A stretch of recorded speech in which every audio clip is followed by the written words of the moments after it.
৩৫ বছরে ৮ জন রাষ্ট্রপতি নির্বাচিত হয়েছেন বিনা প্রতিদ্বন্দ্বিতায়। প্রধানমন্ত্রী নিয়োগ করতে পারেন এবং প্রধান বিচারপতি নিয়োগ করতে পারেন। এই দুটো পদ নিয়োগের ব্যাপারে তিনি বিশেষ ক্ষমতাপ্রাপ্ত। তখন দেশে বিশেষ কোনো পরিস্থিতি তৈরি হয়, সেই দিকে আমি বলতে চাই, তখন তার জায়গাটা এত সেন্সিটিভ সেই মুহূর্তে, তিনি যদি কৌশলী হন, বিচক্ষণ হন, টোটাল পরিস্থিতি কিন্তু একটা পজিটিভ দিকে যায়।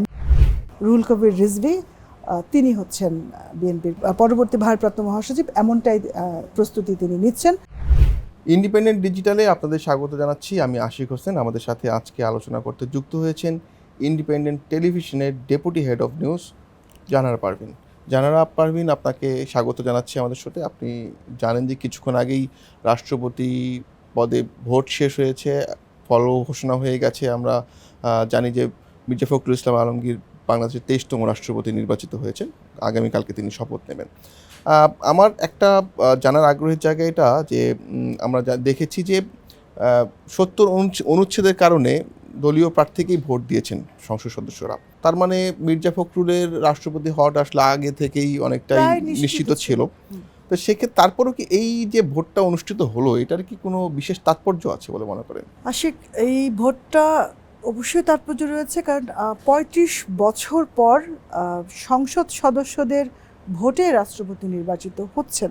৩৫ বছর আগে 1991 সালে সবশেষ মানে সরাসরি ভোটে রাষ্ট্রপতি হয়েছিলেন সংসদীয় গণতন্ত্রে ফেরার পথে। 91 সালে বিএনপি যখন ক্ষমতায় আসে, তখন রাষ্ট্রপতি শাসিত অবস্থা থেকে সংসদীয় ব্যবস্থায় আসে, এবং তখন বিএনপি ছিল সরকারে। তাদের প্রার্থী ছিলেন আব্দুর রহমান বিশ্বাস, তিনি নির্বাচিত হয়েছিলেন। আর বিপরীতে ছিলেন আওয়ামী লীগের প্রার্থী সাবেক প্রধান বিচারপতি, তো তিনি 90 ভোট পেয়েছিলেন, বদিউল আলম সরকার বোধহয়।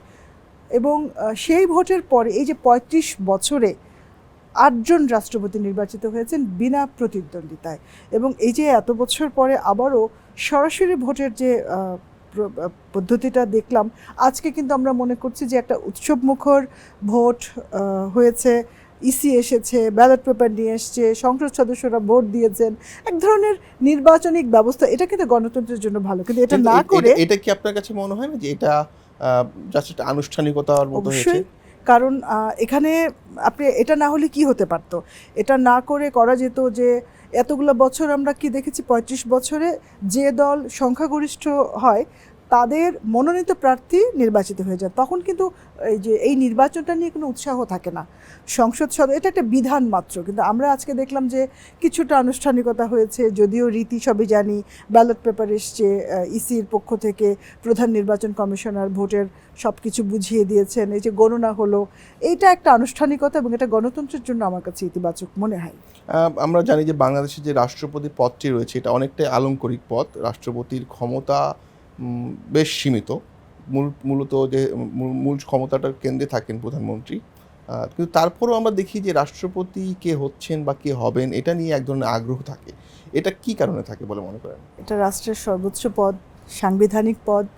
তিনি সরকার প্রধান থাকেন একজন, আর রাষ্ট্রের যে প্রধান তিনি রাষ্ট্রপতি, এটা হচ্ছে সাংবিধানিকভাবে তিনি রাষ্ট্রের অভিভাবক। যদিও আমাদের বলা হয়ে থাকে, আমরা জেনেছি যে অনেকগুলো দাবি এসছে জুলাই সনদে, রাষ্ট্রপতির পদের সঙ্গে প্রধানমন্ত্রীর পদের ভারসাম্য দাবি করেছে অনেকগুলো দল, এবং এটা এখনও হয়নি বলে তারা অনেক রকম তাদের অভিযোগ রয়েছে যে জুলাই সনদ বাস্তবায়ন নিয়ে। যেমন রাষ্ট্রপতির আলংকারিক পদ কেন বলা হয়, কারণ আমরা যেটা দেখি যে রাষ্ট্রপতির কাজটা কি, তিনি কতদূর ক্ষমতাপ্রাপ্ত। আলংকারিক পদ কেন বলা হয়, যে উনি প্রধানমন্ত্রী নিয়োগ করতে পারেন এবং প্রধান বিচারপতি নিয়োগ করতে পারেন। এই দুটো পদ নিয়োগের ব্যাপারে তিনি বিশেষ ক্ষমতাপ্রাপ্ত। এরপর তিনি দণ্ড মওকুফ করতে পারেন, যে বিশেষ কোনো মৃত্যুদণ্ডপ্রাপ্ত আসামি, আমরা এর আগেও দেখেছি যে বিতর্কিত অনেক আসামি তারা বিশেষ বিবেচনায় রাষ্ট্রপতির ক্ষমা পেয়ে বের হয়ে গেছে। এই বিশেষ ক্ষমতাটা রাষ্ট্রপতির রয়েছে। এছাড়া রাষ্ট্রপতি প্রধানমন্ত্রীর পরামর্শ অনুসারে কাজ করেন, খুব বেশি সাংবিধানিক ক্ষমতা তার হাতে নেই। তিনি বঙ্গভবনে থাকেন, তার কিছু বাসভবন সহ কিছু নিরাপত্তা ইস্যুতে অনেক সুবিধা রয়েছে। এছাড়া কিন্তু ক্ষমতা যদি বলি, সমস্ত ক্ষমতা প্রধানমন্ত্রীর। তবে আরেকটা ক্ষমতাও কিন্তু রাষ্ট্রপতির আছে, যখন দেশে বিশেষ কোনো পরিস্থিতি তৈরি হয় সেই দিকে আমি বলতে চাই, তখন তার জায়গাটা এত সেন্সিটিভ সেই মুহূর্তে, সংকটকালীন সময়ে যিনি রাষ্ট্রপতি থাকেন তার ভূমিকাটা, তিনি যদি কৌশলী হন, বিচক্ষণ হন কিংবা প্রজ্ঞাবান কোনো মানুষ হন, তাহলে কিন্তু তার ভূমিকার কারণে সেই সংকটে দেশ, তার দল এবং টোটাল পরিস্থিতি কিন্তু একটা পজিটিভ দিকে যায়। আমরা এর আগে দেখেছি আব্দুর রহমান বিশ্বাসের কথা বলেছি, বা ইয়াজউদ্দিন ছিলেন, প্রফেসর ইয়াজউদ্দিন, তখন কিন্তু বিএনপি খুব ভালো বিপদে পড়েছিল, কারণ তিনি সেই পরিস্থিতি 111-এর সময় ইয়াজউদ্দিন সাহেব সেই পরিস্থিতি উত্তরণে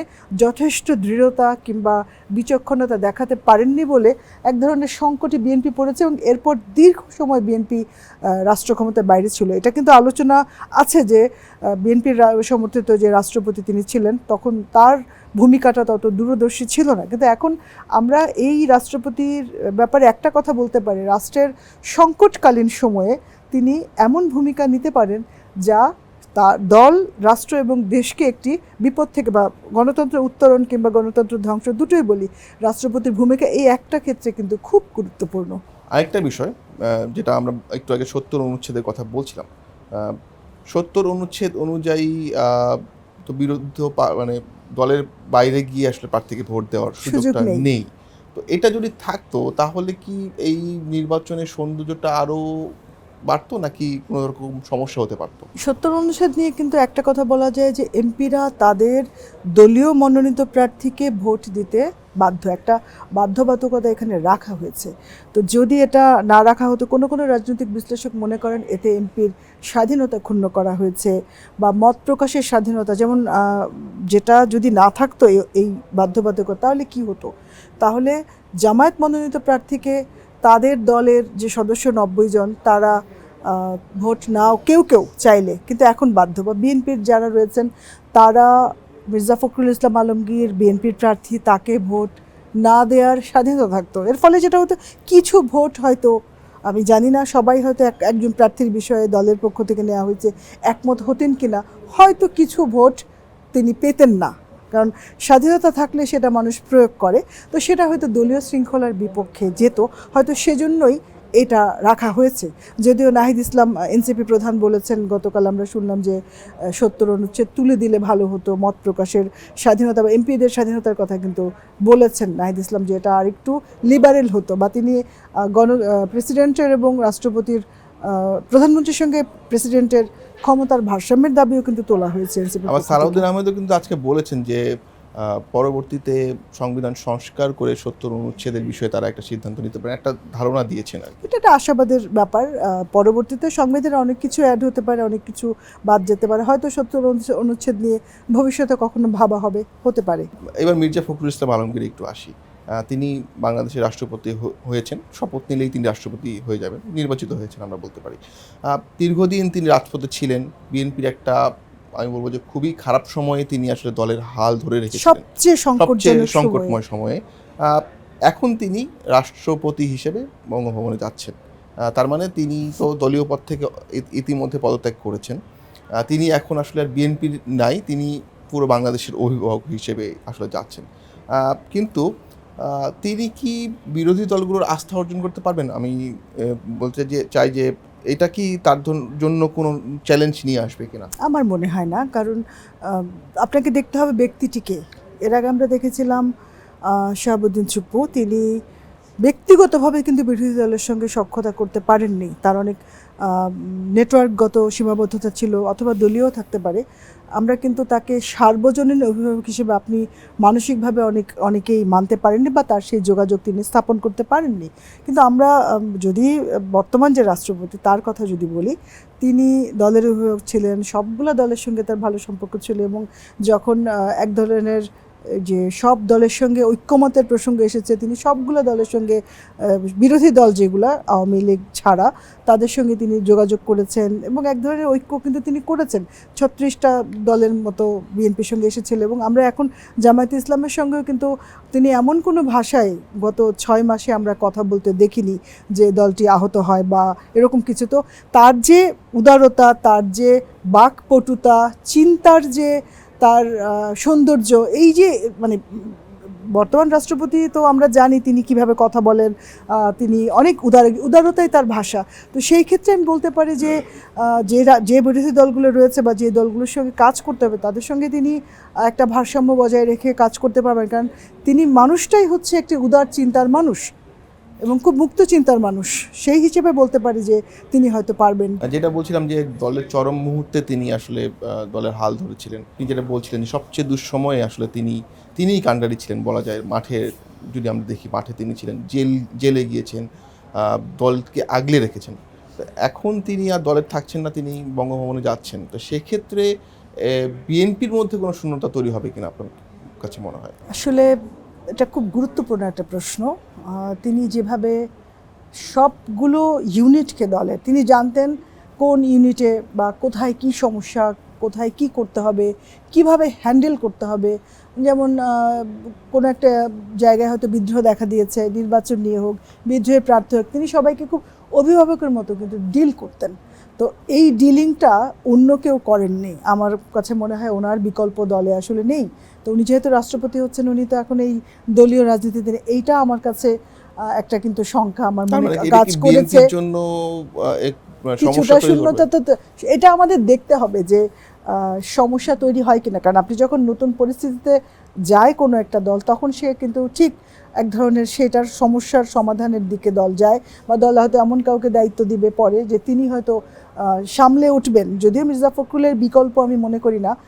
একজন পলিটিশিয়ান হিসেবে এইরকম উদার্য দিয়ে, এইরকম দৃঢ়তা দিয়ে এবং এইরকম মানবিকতা দিয়ে সংকট সমাধানে যাবে ঠিক অভিভাবকের মতো। তো সেই জায়গাটা কিছুটা হয়তো শুরুতে সংকট শূন্যতা তৈরি হতে পারে, কিন্তু সেটা সকল শূন্যতা কিন্তু পূর্ণ হয়ে যায়। আপনি ঠিকই বলেছেন। বিএনপিও নিশ্চয়ই তার অল্টারনেটিভ একটা ভেবে রেখেছে। যে যিনি নতুন মহাসচিব হবেন তিনি হয়তো মির্জা ফখরুলকে তো তারা দেখেছেন, তার মতো করেই ডিল করবেন, কারণ এটা কিন্তু একটা চলমান প্রক্রিয়া। মহাসচিব যেভাবে দলকে ডিল করেন অন্যরা হয়তো শিখেছেন, তো নতুন যিনি দায়িত্ব পাবেন তিনি হয়তো ঠিক সেভাবে বা এরকমভাবেই দলকে সামলে নেবেন। কে দায়িত্ব পাবেন এটা কি ঠিক হয়েছে? যতদূর জানতে পেরেছি, বিএনপি মহাসচিব যখন পদত্যাগ করেছেন এলজিআরডি মন্ত্রণালয় থেকে, সংসদ সদস্য পদ থেকে এবং মহাসচিবের পদ থেকে, 3টা জায়গায় কিন্তু শূন্য হয়েছে।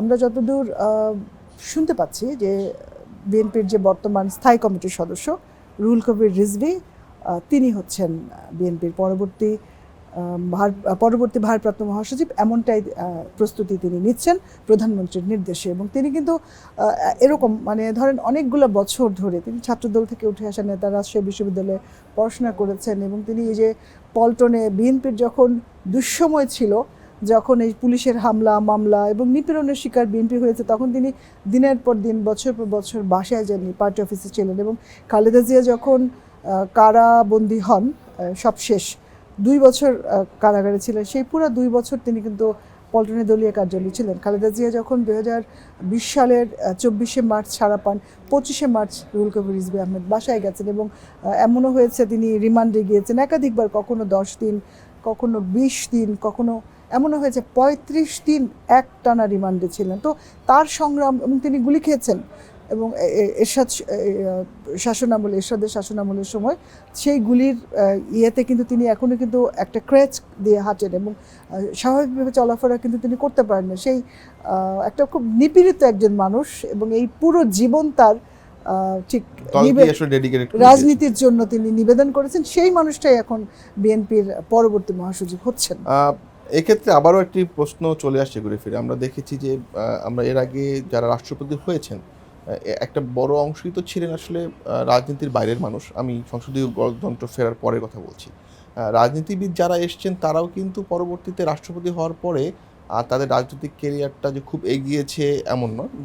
বি চৌধুরীর ক্ষেত্রে হয়তো কিছুটা ব্যতিক্রম হতে পারে, কিন্তু এছাড়া কিন্তু অন্যদের ক্ষেত্রে কিন্তু তারা কেউ পরবর্তীতে কন্টিনিউ করেন রাজনীতিতে। বয়স হয়ে গিয়েছিল যার কারণে হয়তো তারা রাজনীতি থেকে দূরে ছিলেন। মির্জা ফখরুলের ক্ষেত্রে আসলে কি হতে পারে, মানে তিনিও কি ক্যারিয়ারের ইতি টানলেন? মানে রাজনৈতিক ক্যারিয়ারের কথা বলছি আমি।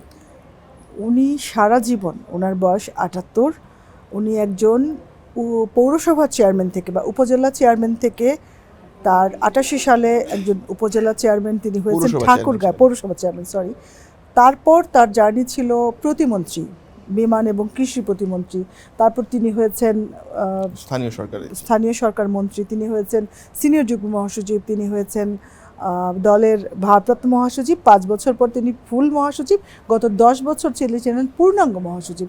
টোটাল রাজনীতি এবং ছাত্র জীবনে তিনি পলিটিক্স করেছেন।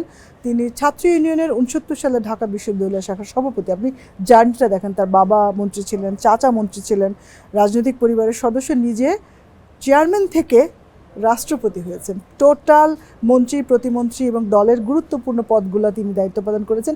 রাজনীতি কিন্তু তার পুরো জীবনটাতে তিনি রাজনীতি করেছেন। সো এখন তিনি হচ্ছেন রাষ্ট্রের অভিভাবক। আমার কাছে মনে হচ্ছে আমরা যদি এভাবে দেখি যে না, রাজনৈতিক কেরিয়ার শেষ না বলে রাজনীতিকে যা দেয়ার তিনি সর্বোচ্চ দিয়েছেন। আমার মনে হয় না বাংলাদেশে কোনো একটা দলের নেতা হয়ে সার্বজনীনভাবে জনপ্রিয় নেতা ওনার মতো, এর আগে আমরা সৈয়দ আশরাফের কথা বলতে পারি যে আওয়ামী লীগের, তাকেও খুব শ্রদ্ধা করতো মানুষ তার ব্যক্তিত্বের কারণে। এরপর মির্জা ফখরুলকে বলতে পারি যে মির্জা ফখরুল ইসলাম আলমগীর বাংলাদেশে বিএনপির রাজনীতিবিদ, কিন্তু আপামর জনসাধারণের কাছে একটা শ্রদ্ধেয় নাম, এবং তিনি একটা সার্বজনীন জাতীয় নেতায় পরিণত হয়েছেন। তো রাজনীতি তো তার শেষ, 78 বছর বয়স, এমনিতেও তো তার অবসরে যাওয়ারই কথা বয়সের অনুসারে, অসুস্থ, হ্যাঁ, তার শরীরও ভালো নেই, এত চাপ নেওয়াচ্ছে। আমার মনে হয় এখন একটু রাষ্ট্রের অভিভাবক হয়ে বঙ্গভবনের রাষ্ট্রপতির দায়িত্বে, তার জন্য এটা মানে শারীরিক অবস্থার জন্য এবং মানসিক স্বাস্থ্যের জন্য সেটা ভালো হবে। এবং আমরাও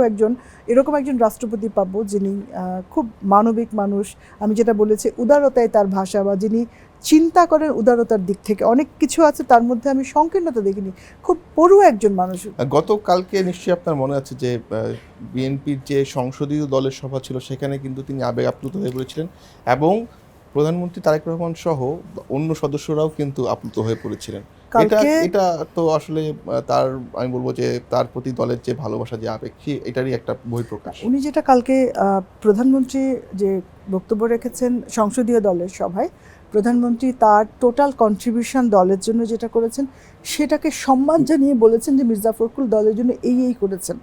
প্রধানমন্ত্রী কিন্তু কালকে তাকে সেটা আবার মনে করিয়ে দিয়েছেন। আর মির্জা ফখরুল ইসলাম আলমগীর 5 মিনিটের মতো কথা বলেছেন, কিন্তু আবেগ আপ্লুত হয়েছেন, কারণ তার সারা জীবন এখানে দিয়েছেন তিনি এতগুলা বছর, এবং তার বয়স 78, জীবনের অধিকাংশ সময় তিনি রাজনীতি করেছেন, বিএনপিকে দিয়েছেন, এবং এখন তিনি এই সহকর্মীদের ছেড়ে রাজনীতিটা ছেড়ে দিচ্ছেন। কিন্তু ওনার, আমার কাছে মনে হয়েছে যে আবেগ, বেশ কয়েকবার উনি কেঁদেছেন। এই যে দেখেন, শিশুর মতো একটা মানুষ, এত বড় একজন মানুষ, কিন্তু সে মানে তিনি হচ্ছেন একদম খাঁটি মানুষ, কেঁদেছেন। এবং তিনি এই যে তাদের বিদায় জানিয়েছেন, এবং রাতের ফেসবুকেও কিন্তু বিদায় জানিয়ে, কারণ তিনি, আমরা জানি, আপনি যেটা বলেছেন যে রাজনীতিকে কিন্তু আনুষ্ঠানিকভাবে তিনি বিদায় জানাচ্ছেন। যেই রাজনীতি নিয়ে তিনি বেঁচে ছিলেন, যেই রাজনীতির জন্য তিনি সারা জীবন উৎসর্গ করেছেন, এটা কিন্তু একটা সহজ বিষয় না। আমরা তাকে আর কোনো সভা সমাবেশে দেখব না, বিএনপির বড় কোনো কর্মসূচিতে সভাপতি হিসেবে বা সেভাবে দেখব না। আমরা তাকে বঙ্গভবনে একটা বিশেষ দায়িত্বে, একটা খুব লিমিটেড ভার্সনে কিন্তু চলে যাচ্ছেন, যদিও সেটাই সিস্টেম। তো সেই পুরো রাজনৈতিক জীবন, যে রাজনৈতিক সহকর্মী, তাদেরকে বিদায় জানিয়ে আনুষ্ঠানিকভাবে, এটা কিন্তু খুব, মানে আপনি যদি নিজেকে বিবেচনা করেন, খুব কষ্টকর। এরকম নিঃসন্দেহে। অনেক ধন্যবাদ জানার পারবেন আপনাকে, আপনার সাথে নিশ্চয়ই আবার পরে কথা হবে। আজ এ পর্যন্তই, দেখা হবে পরবর্তী আয়োজনে। ইন্ডিপেন্ডেন্ট ডিজিটালের সঙ্গে থাকুন।